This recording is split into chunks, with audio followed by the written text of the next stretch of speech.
שלום. מה זה? כיסא חדש ללקי? עם ריפוד? נתקעה לך היד? שלום. את אוהבת לבדוק את המצלמה, להריח אותה. לא, כל העניין של הכיסא זה שלא תשבי שם. פסיקי, תפצעי את עצמך. בואי לכיסא שלך. כן, כיסא שלך. פרטי שלך בסלון. מה את אומרת? אהבת אותו, נכון?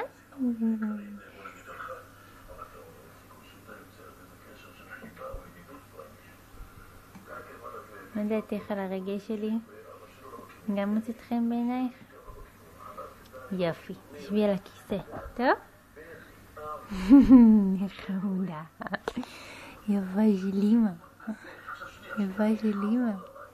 את יפה של אמא. אוקיי. גרמוש בגרון. ז'נה. להגיע יפה. נרגרת? יאללה. נעזוב אותך קצת בשקט.